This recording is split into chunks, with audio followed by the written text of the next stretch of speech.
Okay, class continue करते हैं. So we were discussing different types of application software. Application software is basically divided into two further categories, which is proprietary softwares and off-the-shelf softwares.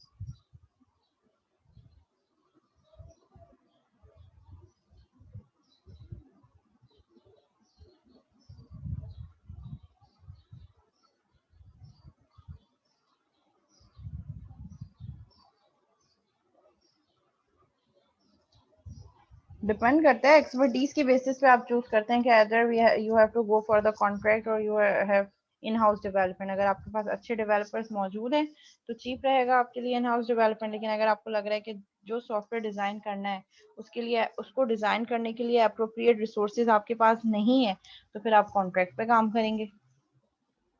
अब depend करता है कि आप जिस organisation से contract कर रहे हैं वो आपको क्या रेट दे रहे हैं. ठीक है. और अगर इन हाउस डेवलपमेंट भी हो रही है तो उस पर भी कॉस्ट तो लगेगी ना. जब आप अगर अपने ही इंजीनियर से बना रहे हैं तो उनको भी कॉस्ट तो देनी पड़ेगी आपको. रिसोर्सेज लगेंगी, आपकी अपनी रिसोर्सेज लगेंगी, चाहे वो आपके पास हार्डवेयर रिसोर्सेज हों, चाहे वो सॉफ्टवेयर रिसोर्सेज हों, चाहे आपके पास ह्यूमन रिसोर्सेज हों. जो इन हाउस अगर आप डेवलपमेंट करवा रहे हैं तो भी रिसोर्सेज लगेंगी, और अगर कॉन्ट्रैक्ट पे बनवा रहे हैं तो फिर वो कॉन्ट्रैक्ट निगोशिएशन, वो सारी चीज़ें होंगी कि क्या रेट है, किस तरीके से निगोशिएट करना है, क्या उसमें कितने % चांसेस के हैं, हो सकते हैं, नहीं हो सकते, पेमेंट किस तरीके से होगी, तो वो सारी चीज़ें डिपेंड करते हैं. It depends upon types of organization and type of software as well. कि इन हाउस डेवलपमेंट में अगर कोई ऐसी चीज़ है, ऐसी टेक्नोलॉजी है जिस जो सॉफ्टवेयर के लिए रिक्वायर्ड है और आप इन हाउस करवा रहे हैं लेकिन आपके पास रिसोर्सेज के पास इतनी एक्सपर्टीज नहीं है, तो फिर आप ट्रेनिंग सेशंस वगैरह करवाएंगे तो वो कॉस्ट भी उसी सॉफ्टवेयर प्रोजेक्ट की ही कॉस्ट होगी. सो ज़रूरी नहीं है कि हमेशा इन हाउस डेवलपमेंट आपको लेस कॉस्टली रहे. It depends on the type of software, on the type of organisation and resources utilised. कई दफ़ा ऐसा भी हो सकता है, होता है कि आप जब कोई प्रोजेक्ट इन हाउस डेवलपमेंट कर रहे होते हैं तो उसके लिए रिसोर्स नहीं होती है आपके पास, तो फिर आप नई रिसोर्सेज हायरिंग करते हैं, तो जाहिर है जो उनकी हायरिंग की कॉस्ट है वो भी एसोसिएटेड विद द प्रोजेक्ट है. तो बहुत सारी चीज़ें होती हैं, फैक्टर्स जो कॉस्ट पे अप्लाई हो रहे होते हैं. ठीक है. सो ये चार्ट क्लियर है कि एप्लीकेशन सॉफ्टवेयर पे प्रोपराइटरी सॉफ्टवेयर और ऑफ द शेल्फ सॉफ्टवेयर कौन से होते हैं. प्रोपराइटरी सॉफ्टवेयर जो आप स्क्रैच से बना रहे हैं और आप ही उसके ओनर हैं, और of the shelf software is that जो नेट पे बने हुए हैं, आप सिर्फ उनको डाउनलोड करके कस्टमाइज करेंगे. और फिर दोनों की फर्दर क्लासिफिकेशन भी हो सकती है. एक स्टैंडर्ड पैकेज जिसमें मॉडिफिकेशन भी ज़रूरी नहीं होती, बस उसको एज ऑन जैसे का जैसा हो आप वैसे ही उसको रन करेंगे.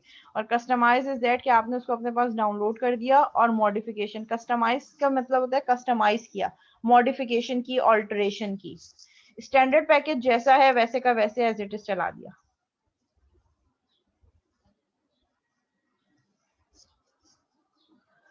अब यहाँ पे कुछ एग्जांपल्स हैं जो हम देखेंगे.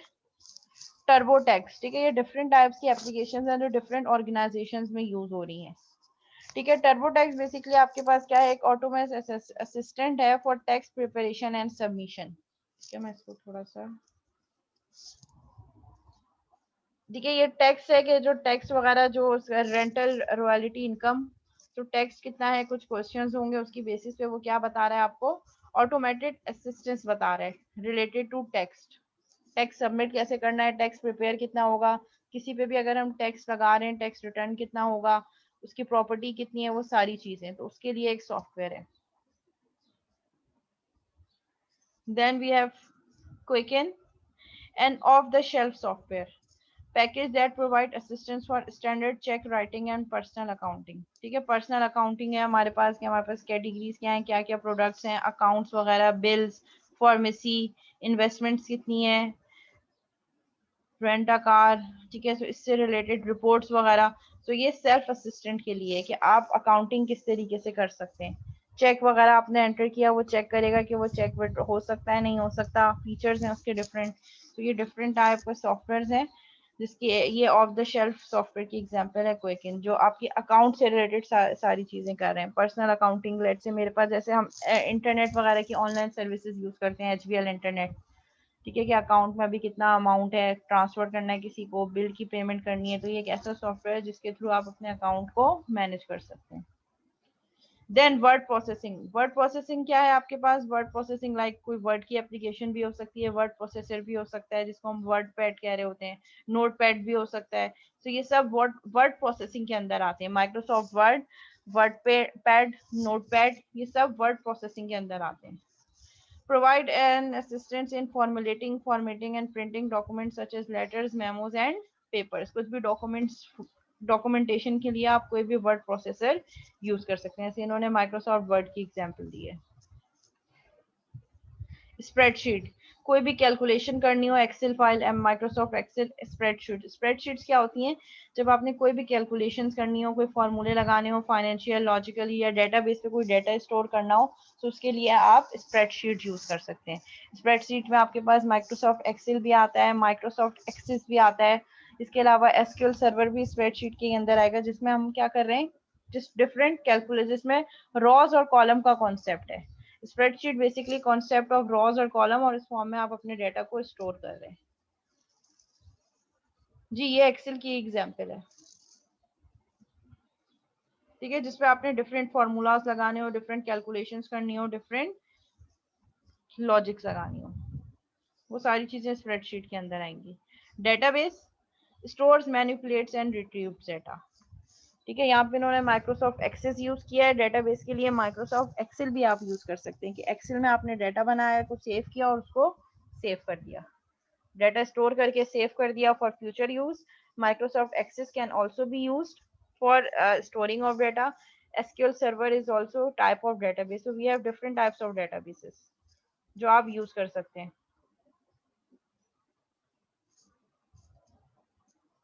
जी, हो गई बैक। इसमें से आप रिपोर्ट्स वगैरह भी जनरेट कर सकते हैं।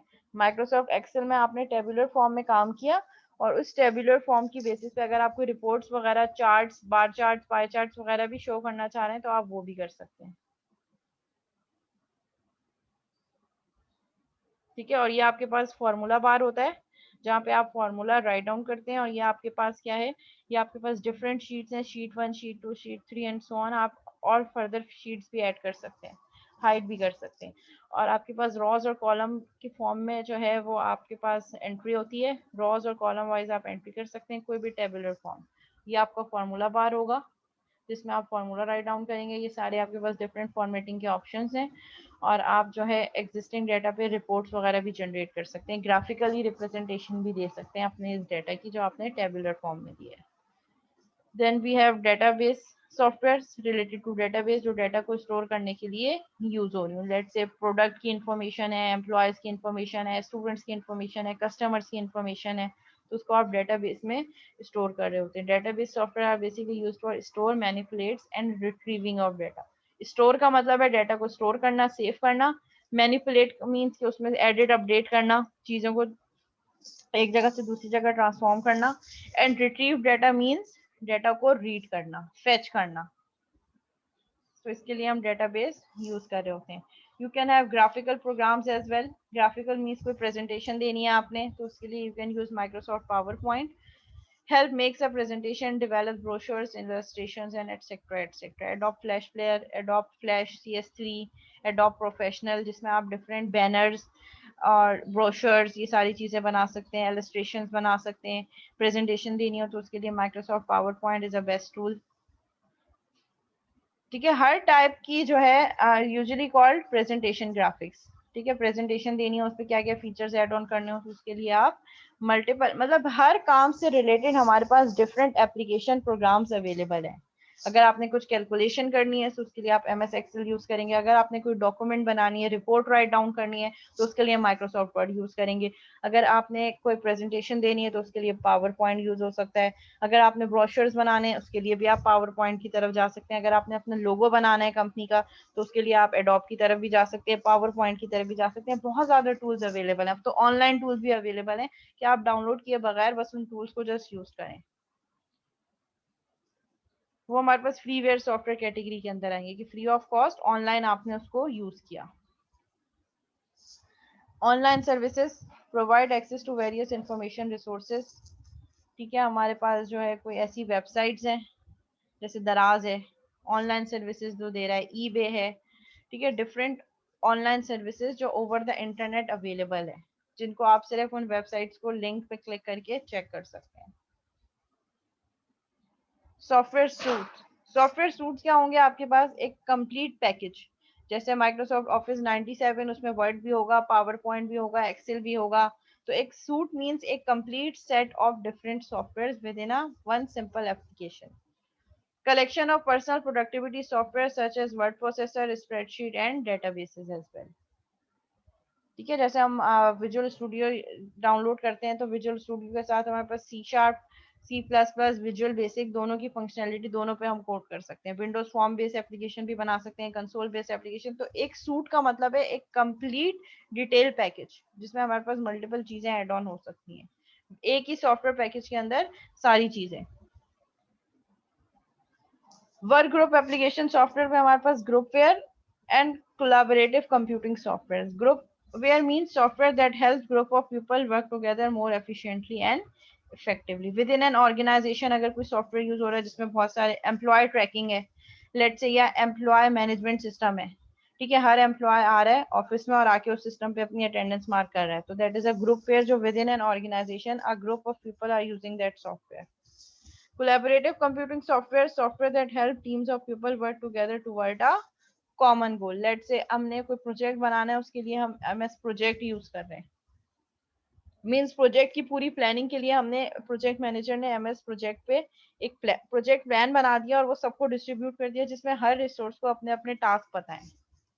तो that would be a collaborative computing software जिसमें सब लोग एक साथ मिलके काम कर रहे हैं. ठीक है, आजकल तो बड़ी बड़ी कंपनीज जो हैं, अच्छे जो सॉफ्टवेयर हाउसेज हैं, वो क्या कर रहे होते हैं, जैसे पहले तो होता था डॉक्यूमेंट्स पे होता था कि ये काम इसको साइन है, तो उसके लिए पूरे पूरे जो है वो सॉफ्टवेयर बने हुए हैं. सॉफ्टवेयर पे जाके मैनेजर ने रिसोर्स का नाम एंटर किया और टास्क बता दिया, और वो जैसे ही पोस्ट किया तो वो सॉफ्टवेयर उसी जो है वो एम्प्लॉय को उसकी जॉब डिस्क्रिप्शन पता चल जाएगी कि मुझे आज के दिन ये टास्क करने हैं, और वो टास्क कंप्लीट करके उसी सॉफ्टवेयर में अपडेट करेंगे कि मेरा 80% या 70% या ये टास्क कंप्लीट हो चुके हैं. और वो जैसे ही पोस्ट करेंगे तो वो मैनेजर को व्यू हो जाएगा कि मैंने इस रिसोर्स को ये टास्क दिया था, ये इतना परसेंट कंप्लीट हो गया. तो ये सारा काम सिस्टमेटिकली बहुत बेटर और इम्प्रोवाइज्ड वे में हो सकता है. तो अब बहुत सारे सॉफ्टवेयर हाउस ऐसी एप्लीकेशन यूज कर रहे हैं मॉनिटरिंग एंड ट्रैकिंग के, एक ही काम के लिए सब लोग मिलके काम कर रहे हैं. Now we have enterprise application software. क्योंकि हम ईआरपी की बात करें तो फिर हम एंटरप्राइज एप्लीकेशन सॉफ्टवेयर की बात करें कि विद इन एन ऑर्गेनाइजेशन ही हम ऐसा काम करें कि जो है वो हमारे पास क्या हो सके, सबके लिए एक्सेसिबल हो. Software that benefits the entire organisation such as we are proposing an application software जो कि इन तमाम चीजों को फुलफिल कर रहा हो. लेट सपोज ऑर्गेनाइजेशन के जितने भी काम हो वो सब उसके थ्रू हो सकते हो. Let's say account receivable, accounts payable, cash flow analysis, manufacturing control, journal ledger, sales ordering, order entry, cheque processing, receiving and retail operations. These all are the basic tasks or functions which are performed by any organization. So we are proposing कि in instead of different information system we have centralized system जो जिसके through ये सारे काम हो रहे हो और उसकी रिकॉर्डिंग और एंट्रिंग उस सिस्टम के अंदर हो रही हो इजीली, सो दैट हमें अलग अलग इंफॉर्मेशन सिस्टम पे एंट्री ना करनी पड़े, एक ही सिस्टम पे हम एंट्री करें और वो तमाम जो है वो सबके साथ लिंक हो और सिंक्रोनाइज्ड हो. That is enterprise application software. Example integrated supply chain management software. ठीक है, इंटीग्रेटेड आपके पास होगा, सबसे पहले आपके पास क्या आया, raw material. Raw material inbound logistics. ठीक है, वो रॉ मटेरियल आपके पास लॉजिस्टिक्स के थ्रू आपके वेयर हाउस पे आया जहां आप डाटा स्टोर कर रहे हैं. वो रॉ मटेरियल आपको सप्लायर ने पहुंचाया आपके वेयर हाउस पे जहां आपने उसको स्टोर किया, अपने पास प्रोडक्शन स्टार्ट की, प्रोडक्ट बन गई, फिनिश प्रोडक्ट की स्टोरेज की, उसको फाइनलाइज किया, उसकी पैकेजिंग की, आउटबाउंड लॉजिस्टिक कस्टमर साइट पे पहुंचाया, उसकी मार्केटिंग एंड सेल की और कस्टमर को सर्विस प्रोवाइड कर दी. That is integrated supply chain management software. SCM supply chain. Raw material है, कोई भी कस्टमर की रिक्वेस्ट हुई, उस रिक्वेस्ट के लिए आपको जो रॉ मटेरियल रिक्वायर्ड होगा आप सप्लायर को कोऑर्डिनेट करेंगे कि it is the raw material हमें जो रिक्वायर्ड है, फिर सप्लायर से कॉन्टेक्ट होगा, वो फिर आपको कॉस्ट बताएगा, फिर वो रॉ मटेरियल सप्लायर आपको आपके वेयर हाउस पे पहुंचाएगा. फिर वेयर हाउस पे आप प्रोडक्शन स्टार्ट करोगे, अपने पास चीज़ों को एक साथ जो है वो डेवलप करना शुरू करोगे, प्रोड्यूस करना शुरू करोगे, और जब प्रोडक्ट बन जाएगी फाइनल प्रोडक्ट उसको असेंबल करोगे. असेंबल करने के बाद कस्टमर साइट पे पहुंचाओगे, उसकी मार्केटिंग एंड सेल्स होगी, किस तरीके से हमने उसकी मार्केटिंग करनी है, उसको सेल कैसे करना है, और फिर आपका वो सॉफ्टवेयर या एप्लीकेशन वट एवर भी या प्रोडक्ट वो कस्टमर तक पहुंच जाएगी. That is an example of integrated supply chain management software.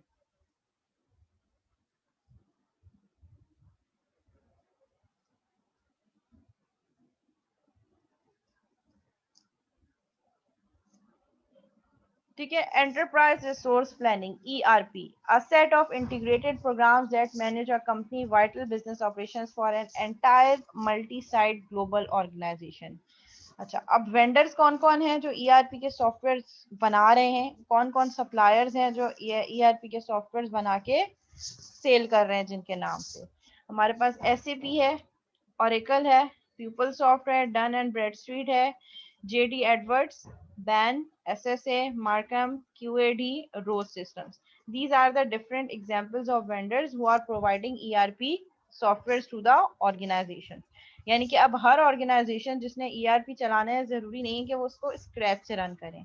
ठीक है, बने बनाए हमारे पास ERP के मॉड्यूल्स हैं, आप उनको डिफरेंट वेंडर्स प्रोवाइड कर रहे होते हैं, आप उन वेंडर से कांटेक्ट करके उन सॉफ्टवेयर्स को अपने पास इंटीग्रेट कर सकते हो. Short for enterprise resource planning, a business management system that integrates all facets of the business, including planning, manufacturing, sales, and marketing. As the ERP methodology has become more popular, software applications have emerged to help business managers implement ERP. कह रहे हैं ERP क्या है, एक ऐसा हमारे पास resource planning कि हम एक ही इंटीग्रेटेड सॉफ्टवेयर के अंदर सारे काम कर रहे हो, और जैसे जैसे ERP मेथोडोलॉजी इंप्रूव होती जा रही है, पॉपुलर होती जा रही है, तो हर कंपनी के बिजनेस मैनेजर की रिक्वायरमेंट है कि वो अपने बिजनेसेस को रन करने के लिए ERP को इम्प्लीमेंट करें. ठीक है, we have overview of programming languages as well. Programming languages are basically coding schemes used to write both systems and application software. Programming languages ऐसी languages जो आपको हेल्प आउट कर रही हो कोई भी एप्लीकेशन या सिस्टम सॉफ्टवेयर डिजाइन करने के लिए. हम जब किसी भी सॉफ्टवेयर की बात करते हैं जो बिल्ट इन भी है तो वो किसी ना किसी प्रोग्रामिंग लैंग्वेज को यूज करते हुए बिल्ट हुआ होगा. तो प्रोग्रामिंग लैंग्वेजेस आर बेसिकली हमारे पास कौन से सॉफ्टवेयर ऐसे लैंग्वेजेस जिसके थ्रू हम कोई भी एप्लीकेशन या सिस्टम सॉफ्टवेयर डिजाइन कर सकें.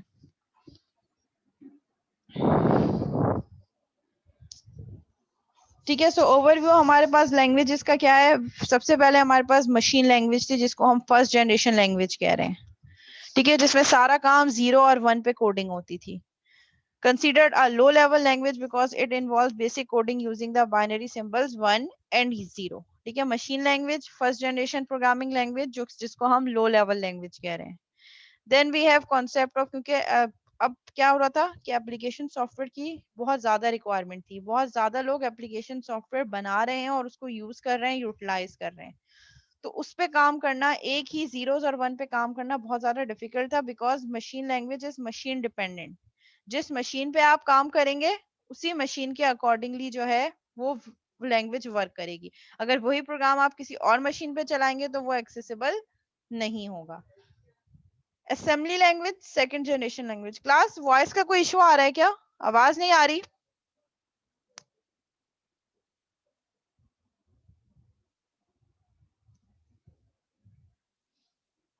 ठीक है, तो जिसके पास प्रॉब्लम आ रही है बेटा, आपके नेट का इशू होगा, उसको चेक करो, क्योंकि बाकी स्टूडेंट्स को बिल्कुल क्लियर आ रही है आवाज।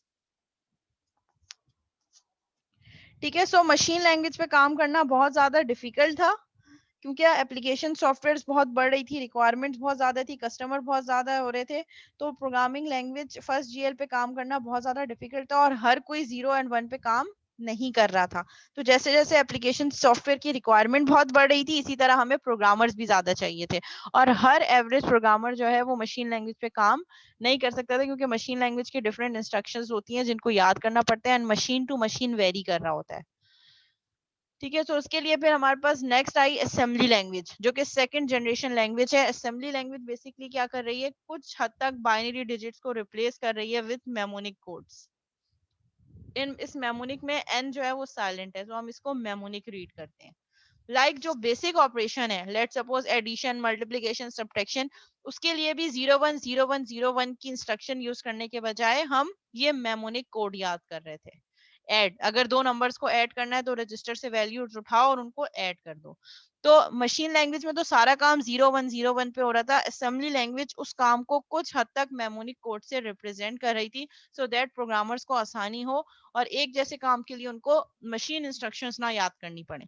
अगर ऐड करना है तो बस ये एक ऐड का कीवर्ड याद करना पड़े। मल के लिए MUL, सब्ट्रैक्ट के लिए SUB, डिवीजन के लिए DIV। ठीक है, तो कुछ हद तक उन जीरोस और वन को असेंबली लैंग्वेज ने मेमोनिक कोड्स में ट्रांसफॉर्म कर दिया।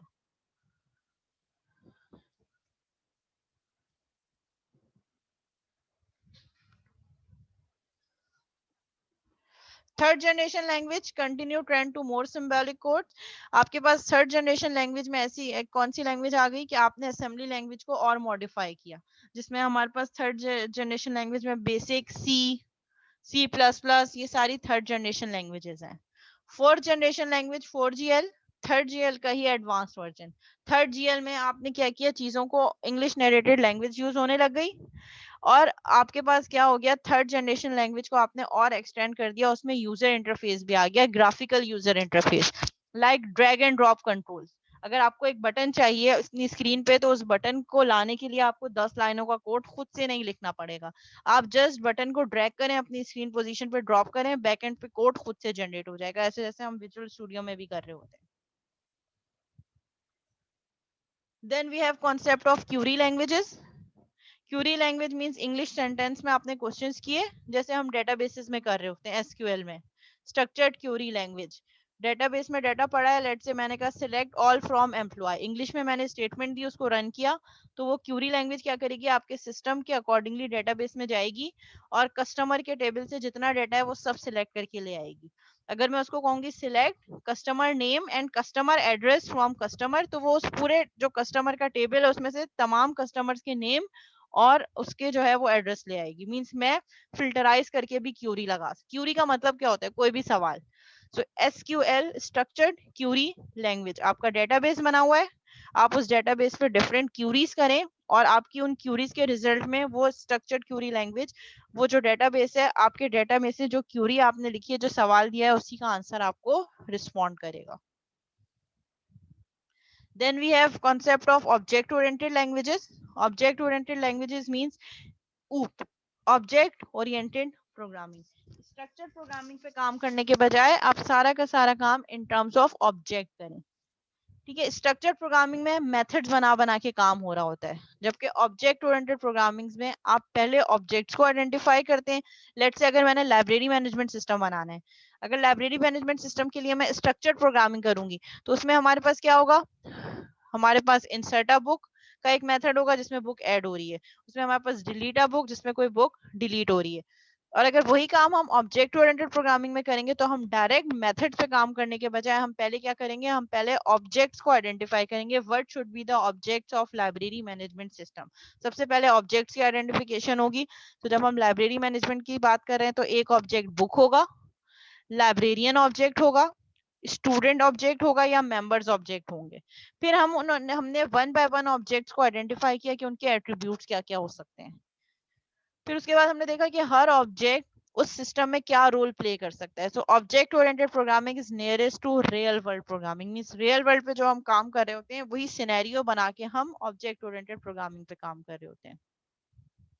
We have some concepts related to object oriented programming. Encapsulation. Encapsulation is hiding of data. ठीक है, ऑब्जेक्ट ओरिएंटेड प्रोग्रामिंग आपको ये फंक्शनैलिटी भी दे रहा है कि यू कैन हाइड और wrap up your data as well. Polymorphism, many forms. ठीक है, एक ही ऑब्जेक्ट पे आप मल्टीपल मेथड्स, मल्टीपल क्लासिफिकेशंस के साथ यूज कर सकते हैं। That is polymorphism. Poly means many, poly means forms and more means many. It means many forms. एक ही ऑब्जेक्ट को आप मल्टीपल वेज में यूज कर सकते हैं। इनहेरिटेंस, इनहेरिटेंस नाम से ही पता चल रहा है, इनहेरिटेंस मींस विरासत। सो ऑब्जेक्ट ओरिएंटेड प्रोग्रामिंग में we have concept of inheritance as well. जैसे कि अगर मैं कह रही हूँ कि एक स्टूडेंट है, टीचर है, दो अलग अलग ऑब्जेक्ट्स हैं, लेकिन दोनों एक ही क्लास से बिलोंग कर रहे हैं, पर्सन की बिलोंग से। टीचर भी पर्सन है और स्टूडेंट भी पर्सन है, तो उनके कुछ एट्रीब्यूट्स कॉमन होंगे। टीचर का भी नेम होगा, स्टूडेंट का भी नेम होगा। टीचर की भी डेट ऑफ बर्थ होगी, स्टूडेंट की भी डेट ऑफ बर्थ होगी। टीचर की भी हाइट होगी, स्टूडेंट की भी हाइट होगी। ठीक है, तो ये कुछ फैक्टर्स ऐसे हैं जो दोनों में कॉमन है।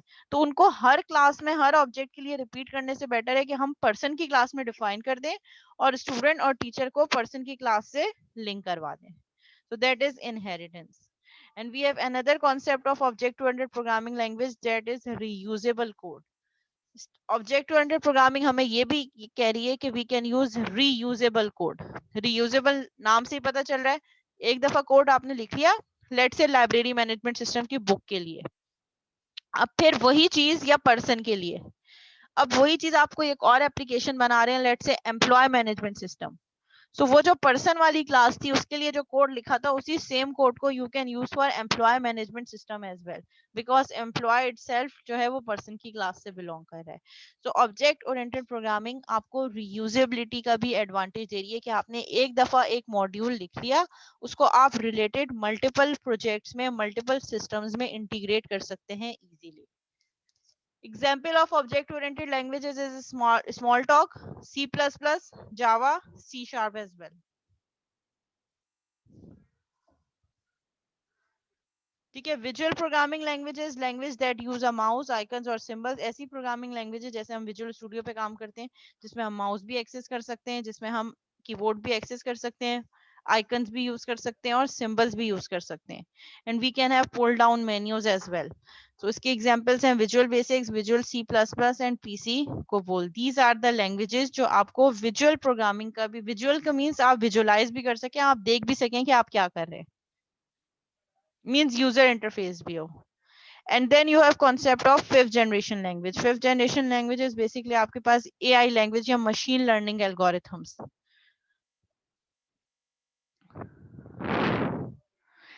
ये चीजें मैं सब जल्दी से इसलिए गुजारी हूँ कि ये हम सब पीएफ में पढ़ के आए हैं। ठीक है, then we have concept of language translator. Language translator basically हमारे पास क्या करा होगा, क्योंकि हम जो प्रोग्रामिंग लैंग्वेज यूज कर रहे हैं that is high level language which is not understandable bye computer. Computer 0-1 समझता है। सो हम जो भी प्रोग्रामिंग लैंग्वेज पे काम करेंगे, लैंग्वेज ट्रांसलेटर उस लैंग्वेज का अपना ट्रांसलेटर होगा जो उस हाई लेवल लैंग्वेज को लो लेवल लैंग्वेज में ट्रांसफॉर्म करेगा। Low level language mean 0-1 machine की लैंग्वेज में। Source code and object code, जो प्रोग्राम हम राइट डाउन करते हैं as a programmer high level language में, that is called source code.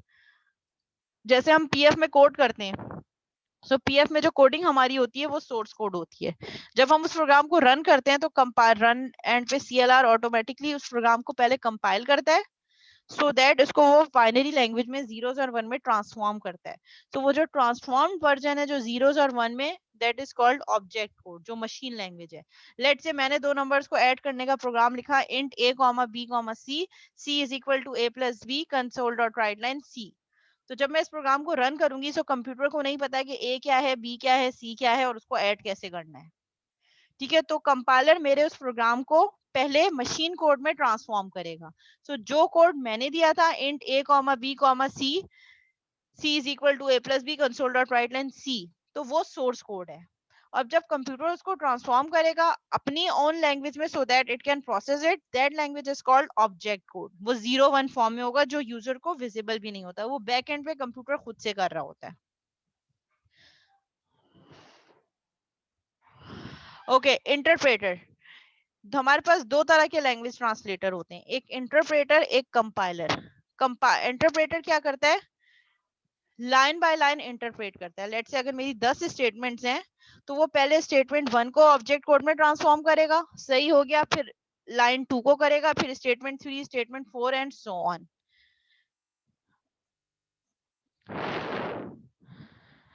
ठीक है, a language translator that translate one program statement at a time into machine code। अगर 10 statements का programme है तो पहले स्टेटमेंट 1 को ऑब्जेक्ट कोड में ट्रांसफॉर्म करेगा, फिर स्टेटमेंट 2 पे आएगा, अगर कोई एरर नहीं होगा तो फिर स्टेटमेंट 2 को करेगा। मींस वन बाय वन सारी ट्रांसफॉर्मेशन कर रहा है।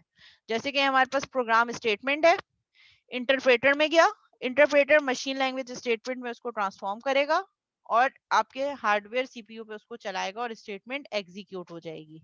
So that is the task of interpreter, जो एक statement at a time object code में ट्रांसफॉर्म करेगा।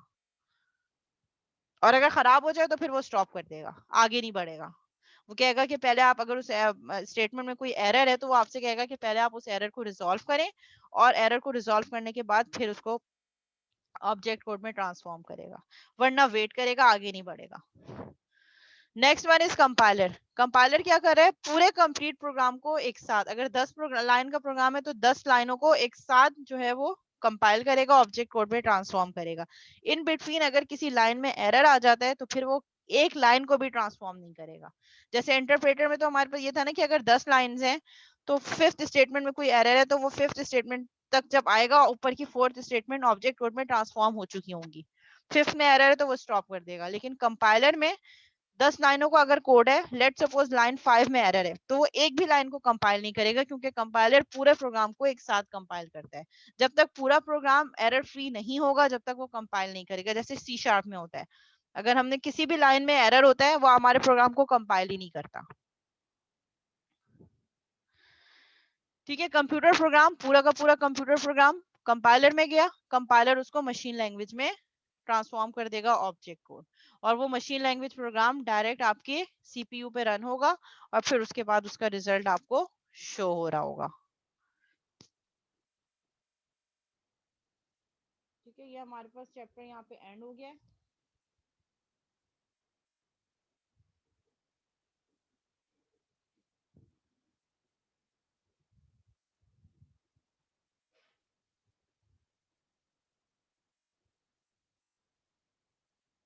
मैं अटेंडेंस ले रही हूँ, जिस स्टूडेंट का नेम कॉल करूँ वो चैट पे अपनी स्टूडेंट आईडी सेंड कर दें।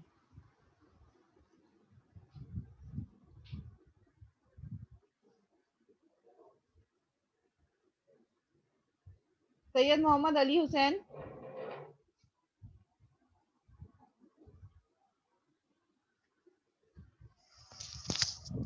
सैयद मोहम्मद अली हुसैन। सैयद साद अली काजी। उजैर अदनान सिद्दीकी। ईमान अली अनवर, जिनकी अटेंडेंस हो गई है वो जा सकते हैं। 2:45 हो रहे हैं, आफ्टर 10 मिनट्स 15 मिनट्स हम 3 बजे दोबारा स्टार्ट करेंगे। ठीक है ईमान, आपकी भी अटेंडेंस मार्क हो गई है। मोहम्मद हतीमुद्दीन। मोहम्मद हतीमुद्दीन। मोहम्मद मुनीम कुरैशी। मोहम्मद दानियाल।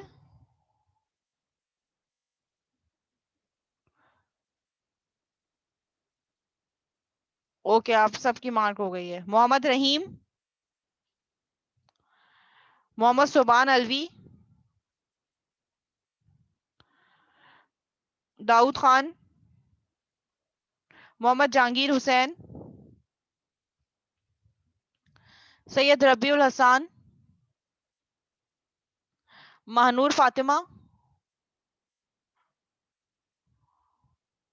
अजान कुरैशी,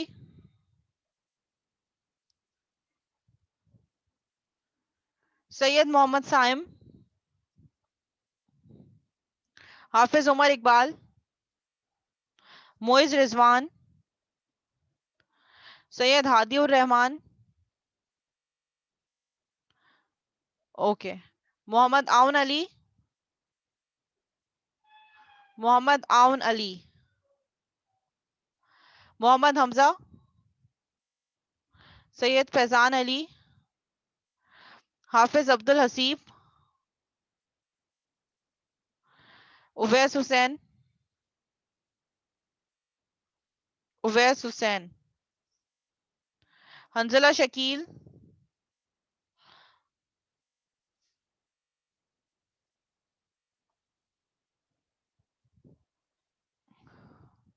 ओके उवैस आपके भी मार्क कर दिए, हंसला भी प्रेजेंट है, हाफिज अब्दुल्ला खान, सैयद मोहम्मद इब्राहिम, मसाब बिन जिया, मसाब बिन जिया, ओके, तलहा हसान, तलहा हसान, हबीबुल्ला नूर,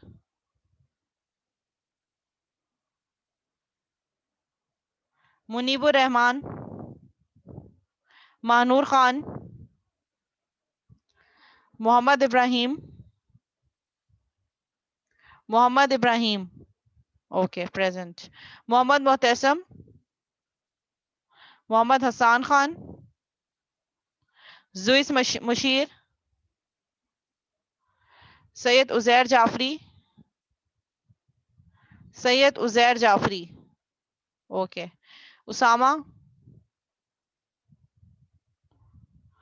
मोहम्मद सुबान, मशल फिदा खान, जी जी जिनकी अटेंडेंस हो गई है वो जा सकते हैं, ओके मशल आपकी भी अटेंडेंस मार्क हो गई है, दानियाल अहमद, दानियाल अहमद, दानियाल आपका कोर्स ड्रॉप हो जाएगा 13085, तहरीम फातिमा, तहरीम फातिमा, मोहम्मद हाशिर, मतीन अब्बासी, तहरीम आपकी अटेंडेंस हो गई है मार्क, ओके मतीन भी प्रेजेंट है, Shahbaz Ilyas, Shahbaz Ilyas, okay Vaneeza Batool, Sajeel, Daniyal, Mohammad Usman, Mohammad okay, Mohammad Ashir, next time Ashir मैं आपको जो है वो अटेंडेंस के टाइम पे जो है वो इन नहीं करूंगी मीटिंग में, ठीक है, ये मैं काफी टाइम से नोटिस कर रही हूँ कि आप थ्रू आउट मीटिंग में होते नहीं है और at the end of class जब अटेंडेंस हो रही होती है तो आप आ जाते हैं, नेक्स्ट टाइम मैं आपको अटेंडेंस के टाइम पे इन नहीं करूंगी, लास्ट वार्निंग है आपके लिए, नाफिल नबील, शामिर शाकिर, ठीक है, Mohammad Fateh Shakir, Usama 12342, student ID 12342, okay, ठीक है, फिर 250 हो रहे हैं, आफ्टर 10 मिनट्स ब्रेक 3 बजे दोबारा स्टार्ट करेंगे, सेम मीटिंग आईडी पे फौरन ज्वाइन कर लीजिएगा।